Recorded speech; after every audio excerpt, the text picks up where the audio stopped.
ચાલો આજે એક એવી અદૃશ્ય શક્તિ વિશે વાત કરીએ જે આપણી આસપાસની લગભગ દરેક વસ્તુને ચલાવે છે.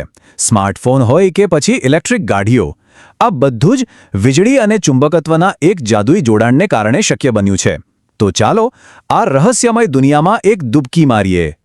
ક્યારે વિચાર આવ્યો છે કે આપણે ફક્ત એક સ્વિચ દબાવીએ છીએ અને આખા રૂમમાં અજવાળું ફેલાઈ જાય છે? આટલી સામાન્ય લાગતી ઘટના પાછળ ખરેખર એક અદ્ભુત વિજ્ઞાન છુપાયેલું છે. આજે આપણે એ જ રહસ્ય પરથી પડદો ઉઠાવવાના છીએ. તો ચાલો આખી વાતને એકદમ મૂળથી સમજીએ. એક મૂળભૂત સિદ્ધાંત છે કે વીજળી ક્યારેય એકલી નથી હોતી. એનો એક અદૃશ્ય સાથી હંમેશા એની સાથે જ હોય છે અને આ જોડી જ છે જેણે આપણી આખી આધુનિક ટેકનોલોજીનો પાયો નાખ્યો છે. તો મુખ્ય વાત એ છે કે વીજળી અને ચુંબકત્વ આ બંને જાણે એક સિક્કાની બે બાજુઓ છે. એકબીજાથી અલગ પાડી જ ન શકાય. જ્યાં પણ વીજળીનો પ્રવાહ વહેતો હશે ત્યાં તેની આસપાસ ચુંબકીય ક્ષેત્ર બનશે જ, એ નક્કી છે. સારું, તો એ તો ખબર પડી ગઈ કે વીજળી ચુંબકીય અસર પેદા કરે છે. પણ આ અદૃશ્ય બળ છે શું અને એ કામ કઈ રીતે કરે છે? ચાલો હવે થોડું વધુ ઊંડાણમાં ઉતરીએ અને એની કાર્યપદ્ધતિને સમજીએ. વૈજ્ઞાનિકો આ અદૃશ્ય પ્રભાવના વિસ્તારને ચુંબકીય ક્ષેત્ર કહે છે. ભલે આપણે એને જોઈ શકતા નથી, પણ એને સમજવા માટે ક્ષેત્ર રેખાઓની કલ્પના કરી શકીએ છીએ. આ કાલ્પનિક રેખાઓ આપણને બતાવે છે કે ચુંબકીય બળ કઈ દિશામાં અને કેટલું મજબૂત છે. ચાલો એકદમ સાદું ઉદાહરણ લઈએ. માની લો કે એક સીધો તાર છે અને એમાંથી વીજળી પસાર થઈ રહી છે. તો એ તારની ચારે બાજુ આપોઆપ એક ગોળાકાર એટલે કે વર્તુળાકાર ચુંબકીય ક્ષેત્ર બની જશે. આ એક ખૂબ જ પાયાનો સિદ્ધાંત છે. પણ ખરો જાદુ તો ત્યારે થાય છે જ્યારે આપણે એ જ સીધા તારને એક સ્પ્રિંગની જેમ ગૂંચળામાં વાળી દઈએ. આ રચનાને સોલેનોઇડ કહેવાય છે. આમ કરવાથી પેલી બધી ચુંબકીય ક્ષેત્ર રેખાઓ ગૂંચળાની અંદર એકઠી થઈ જાય છે અને ખૂબ જ શક્તિશાળી ચુંબક બની જાય છે. આ જ સિદ્ધાંત પર ઘણા ઉપકરણો કામ કરે છે. ઓકે, તો આપણે ચુંબકીય ક્ષેત્ર બનાવતા શીખી ગયા. પણ એનો ફાયદો શું? આ અદૃશ્ય બળને આપણે વાસ્તવિક દુનિયામાં કોઈ કામમાં કઈ રીતે લઈ શકીએ? ચાલો જોઈએ કે આ ક્ષેત્રમાંથી ગતિ કેવી રીતે પેદા થાય છે. અહીંથી જ આખી વાત બહુ રસપ્રદ બને છે. આપણી પાસે વીજળીથી બનેલું એક ચુંબક તો છે જ. હવે વિચારો કે જો એને કોઈ બીજા કુદરતી ચુંબકની નજીક લાવવામાં આવે તો શું થાય? આ બે શક્તિઓની મુલાકાતનું પરિણામ ખરેખર ક્રાંતિકારી છે. અને આ જ છે એક ક્રાંતિકારી પરિણામ. જ્યારે વીજળી વહેતા તારને બીજા કોઈ ચુંબકીય ક્ષેત્રમાં મૂકવામાં આવે ત્યારે એના પર એક ધક્કો લાગે છે. એ ગતિ કરવા માંડે છે. બસ આ જ એક સરળ સિદ્ધાંત પર આપણા ઘરના પંખાથી લઈને ઇલેક્ટ્રિક કાર સુધીની દરેક મોટર કામ કરે છે. પણ એ ધક્કો કઈ દિશામાં લાગશે એ જાણવા માટે એક બહુ જ સરળ નિયમ છે. ફ્લેમિંગનો ડાબા હાથનો નિયમ. બસ ડાબા હાથની પહેલી આંગળીને ચુંબકીય ક્ષેત્રની દિશામાં રાખો, વચ્ચેની આંગળીને વીજળીના પ્રવાહની દિશામાં. તો તમારો અંગૂઠો જે દિશા બતાવે એ જ દિશામાં બળ લાગશે, એટલે કે ગતિ થશે. એકદમ સરળ. હવે આપણે ઇતિહાસના એક બહુ જ રસપ્રદ પ્રકરણ પર નજર કરીએ. એક એવો સમય જ્યારે વીજળીના બે પ્રકારો વચ્ચે એક સ્પર્ધા ચાલી રહી હતી અને એના પરિણામે નક્કી થયું કે આપણી દુનિયા આજે કઈ રીતે ચાલશે. તો આ સ્પર્ધામાં બે ખેલાડી હતા. એક હતો ડાયરેક્ટ કરંટ એટલે કે ડીસી, જે બેટરીમાંથી નીકળતી વીજળીની જેમ હંમેશા એક જ દિશામાં વહે છે. અને બીજો હતો અલ્ટરનેટિંગ કરંટ એટલે કે એસી, જે સેકન્ડમાં ઘણીવાર પોતાની દિશા આગળ પાછળ બદલતો રહે છે. તો આ પ્રવાહોના યુદ્ધમાં જીત કોની થઈ? જવાબ છે એસી એટલે કે ઓલ્ટરનેટિંગ કરંટ. અને એનું કારણ બહુ સીધું છે. એસી કરંટનું વોલ્ટેજ ટ્રાન્સફોર્મરની મદદથી બહુ સહેલાઈથી વધારી કે ઘટાડી શકાય છે. આના કારણે જ વીજળીને ખૂબ ઓછી ઊર્જા ગુમાવ્યા વગર હજારો કિલોમીટર દૂર મોકલી શકાય છે. એટલે જ આજે આપણા ઘરોમાં એસી પાવર આવે છે. ચલો હવે આ બધા અલગ અલગ સિદ્ધાંતોને એકસાથે જોડીને જોઈએ કે આ આખી સિસ્ટમ આપણા ઘર સુધી પાવર કેવી રીતે પહોંચાડે છે. આ વિજ્ઞાન આપણા રોજિંદા જીવન સાથે કેટલું વણાયેલું છે.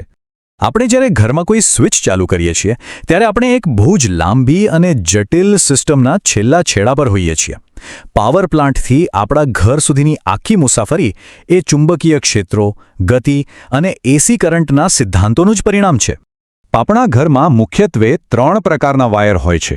લાઇવ વાયર, જે પાવર લાવે છે, ન્યુટ્રલ વાયર, જે સર્કિટને પૂર્ણ કરે છે, અને સૌથી અગત્યનું અર્થવાયર જે આપણી સુરક્ષા માટે છે. આ ઉપરાંત ફ્યુઝ અને સર્કિટ બ્રેકર જેવી વસ્તુઓ પણ હોય છે જે આ શક્તિશાળી બળને આપણા માટે સુરક્ષિત બનાવે છે. તો આપણે એક સામાન્ય સ્વિચથી શરૂઆત કરી હતી અને જોયું કે કેવી રીતે વીજળી અને ચુંબકત્વની આ અદૃશ્ય શક્તિ આપણી આખી દુનિયાને ચલાવે છે. આ સિસ્ટમ આપણા વર્તમાનને તો શક્તિ આપી જ રહી છે, પણ વિચારવા જેવી વાત એ છે કે ભવિષ્યમાં આ જ સિદ્ધાંતો પર આધારિત કઈ નવી ટેકનોલોજીને એ જન્મ આપશે.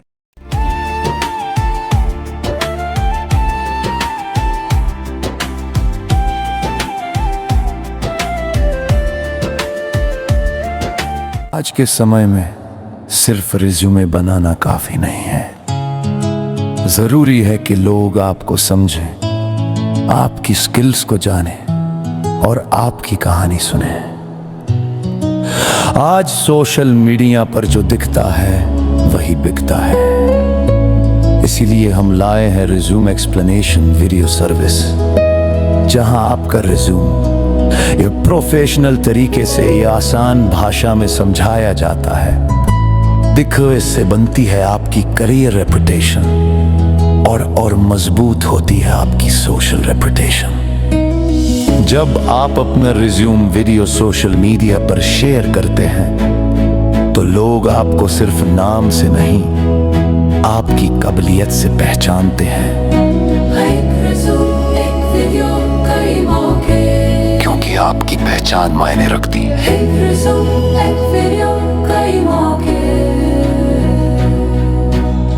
क्योंकि आपकी पहचान मायने रखती है. हर सफल डिजिटल समाधान के पीछे एक सोच होती है, एक अनुभव होता है और एक यात्रा होती है. यह यात्रा है रविकांत की. रविकांत एक ऐसे प्रोफेशनल हैं जिन्होंने टेक्नोलॉजी को सिर्फ कोड तक सीमित नहीं रखा, बल्कि उसे समस्याओं का समाधान बनाया. साल 2009 यहीं से शुरू होती है उनकी कहानी. एक सॉफ्टवेयर डेवलपर के रूप में उन्होंने CRM और एंटरप्राइज सॉफ्टवेयर सिस्टम्स पर काम किया. .NET टेक्नोलॉजी उनकी तकनीकी नींव बनी. साल 2012 में उनकी भूमिका बदलती है. वे सरकारी क्षेत्र से जुड़ते हैं और BTAST प्रोजेक्ट के अंतर्गत डिस्ट्रिक्ट IT कंसल्टेंट बनते हैं. यह परियोजना बिहार सरकार और DFID यूनाइटेड किंगडम के सहयोग से चलाई जा रही थी. यहां उन्होंने सीखा कि टेक्नोलॉजी नीतियों को कैसे लागू करती है और सिस्टम लाखों लोगों को कैसे प्रभावित करते हैं. साल 2014 एक नया अध्याय. रविकांत केयर इंडिया से जुड़ते हैं, एक वैश्विक संगठन जो स्वास्थ्य, शिक्षा और सामाजिक विकास के क्षेत्र में दुनिया भर में कार्य करता है. यह अनुभव उनके दृष्टिकोण को और व्यापक बनाता है. साल 2015 में वे software education and research private limited का हिस्सा बनते हैं. यहां वे शिक्षा, स्वास्थ्य, चुनाव, पुलिस और वित्त विभाग जैसी महत्वपूर्ण सरकारी परियोजनाओं पर काम करते हैं. यह चरण उनकी तकनीकी परिपक्वता को नई ऊंचाइयों तक ले जाता है. साल 2016 अंतर्राष्ट्रीय अनुभव. रविकांत IPE ग्लोबल के साथ काम करते हैं, एक संस्था जो 100 से अधिक देशों में विकास परियोजनाएं संचालित करती है. लेकिन साल 2017 में एक बड़ा निर्णय लिया जाता है, स्वतंत्र रूप से कुछ अपना बनाने का. परिवार, मित्रों और प्रोफेशनल पार्टनर्स के सहयोग से वे कस्टम सॉफ्टवेयर और वेबसाइट डेवलपमेंट की सेवाएं शुरू करते हैं. साल 2018 से उनका फोकस स्पष्ट होता है. स्कूल ERP सॉल्यूशंस, ऐसे समाधान जो स्कूलों के शैक्षणिक और प्रशासनिक कार्यों को डिजिटल, सरल और प्रभावी बनाते हैं. साल 2019 में सफल साझेदारियों के साथ यह कार्य और तेजी से आगे बढ़ता है. आज रविकांत एक बिजनेस सॉल्यूशंस प्रोवाइडर हैं. वे प्रदान करते हैं school ERP solutions, customised software development, mobile app development, professional advertisement, video making. हर प्रोजेक्ट में अनुभव, समर्पण और गुणवत्ता झलकती है. उनका personal app Ravikant Google Play Store पर उपलब्ध है और उनका YouTube चैनल ज्ञान, टेक्नोलॉजी और रचनात्मकता का एक डिजिटल मंच है. दुर्गापुर, पश्चिम बंगाल से वे देश और संस्थानों के लिए डिजिटल समाधान बना रहे हैं. ये कहानी सिर्फ बीते वर्षों की नहीं है, ये कहानी है भविष्य को डिजिटल रूप देने की. रविकांत उन प्रोफेशनल्स में से हैं जो टेक्नोलॉजी को भरोसे के साथ जोड़ते हैं।